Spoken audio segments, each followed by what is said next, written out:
Hello judges, my name is Sidharth Srivastava, and this is my project, a novel vertical ground reaction force-based detection system for Parkinson's disease. Parkinson's disease, or PD, is a debilitating neurological disease that primarily affects older patients. PD is characterized by dementia, tremors, and gait issues. The progression of PD can be measured on the Hohenn-Yahr scale.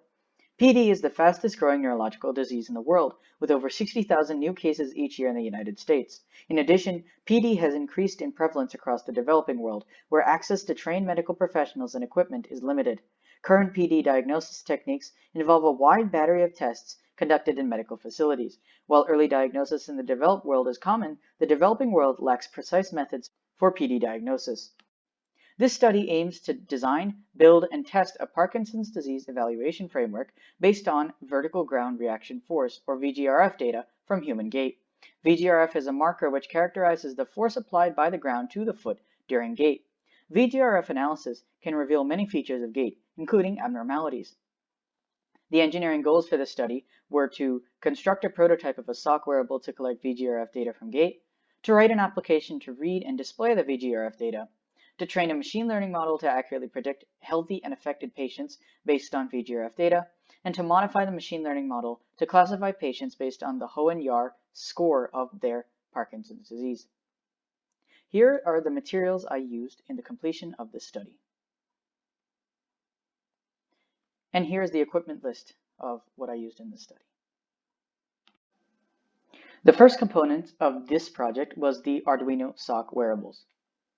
Two sock wearables were constructed in this study to collect force data from each foot. Each sock had four force-sensitive resistors, or FSRs, taped to the bottom. Each set of FSRs was connected to an Arduino microcontroller via a voltage divider circuit. The Arduinos were programmed in C++ using the Arduino IDE. Because the analog output of the FSRs was nonlinear with the force applied, a calibration curve was created to obtain accurate force values.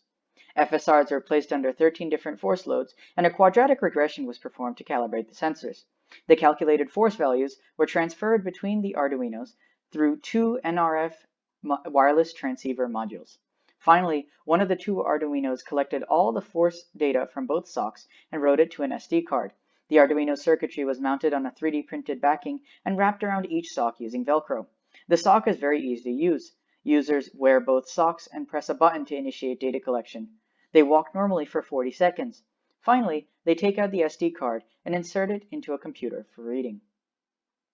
Here are diagrams detailing the design of the wearable sock. Here are some images of the sock wearables. And here are some screenshots of the Arduino program. Here is data for the FSR calibration. The analog output of the sensor was collected and compared to the actual force being placed on the sensor for 13 different loads up to the maximum force that could be applied to the sensor. A quadratic regression was performed on these data. Because the calibration data spanned the entire range of the force sensors, the calibration curve was used only for interpolation. In this case, the most accurate curve was the quadratic curve, with an R-squared value of 0.9975. The Arduino would use the regression equation to calculate actual force from the raw sensor data.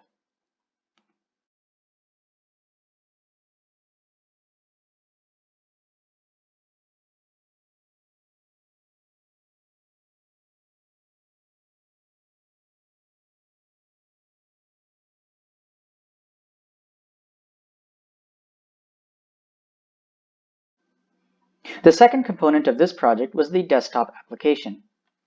The desktop application allows users to load and display data from the Arduino wearable sock's SD card. The desktop app was written in Python and tkinter. Tkinter is a built-in GUI framework for Python. The desktop app prompts the user to select a file from which to read the force sensor data. It then allows the user to choose which force sensor data to see, and then displays the graph of VGRF over time in the application. The graphs are rendered using Seaborn and Matplotlib. Here's a screenshot of the desktop application displaying data from one force sensor. The third component of this project is the machine learning model. Data for the ML model was acquired from the Gait and Parkinson's disease dataset published by Goldberger et al. The data consists of force values measured in newtons for 8 sensors on each foot collected at a sampling rate of 100 samples per second. The dataset has data from 93 PD patients and 73 healthy controls. Each patient in the dataset has a healthy or control label and a Hohenn-Yahr score. The machine learning model implemented in this study is a neural network called a long short-term memory network, or LSTM. LSTMs are modified versions of recurrent neural networks. RNNs are able to classify data, such as time series data, because their neurons take into account their previous states during training.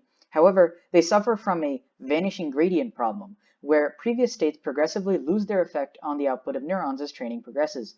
This makes RNNs unsuitable for learning long-term dependencies in data. LSTMs solve this issue by introducing input gates, forget gates, and output gates into their neurons. These gates allow neurons to ignore new inputs or keep specific previous neuron states in its calculations, removing the vanishing gradient problem.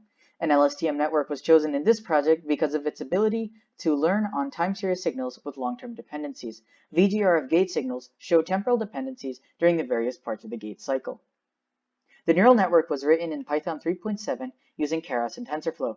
The data was normalized to ensure that each signal had a mean of 0 and a standard deviation of 1. The data was partitioned into training and testing sets using a 60-40% split. Each data point was labeled as healthy or affected by PD. Finally, the LSTM model was trained for 60 epochs on the normalized and split dataset. This model consists of 4 sets of layers. The input layer takes in vectors of the force sensor data. The second layer is the LSTM layer, which learns the time series correlations in the data. The third set of layers are the dense layers, which take the output of the LSTM layer and greatly reduce the dimensionality of the output vectors. Finally, the output layer returns a vector of probabilities for each class label, which is the model's predictions. Here are the results of the machine learning model and comparisons to current state-of-the-art results. While the validation accuracy of 88% is quite high, it is less than the SVM and 1D ConfNet models used by other researchers. Precision and recall values were also calculated for each label. Precision is defined as the number of correct identifications for a label over the total number of identifications for that label. Recall is defined as the number of correct identifications for a label over the amount of that label in the correct prediction set. As can be seen, precision is quite high for healthy and affected patient labels, although recall is lower for healthy patient labels. Here are graphs of the training and test accuracies and losses. The decreasing loss graph and the increasing graph for the validation set indicates little overfitting, a strength of the model.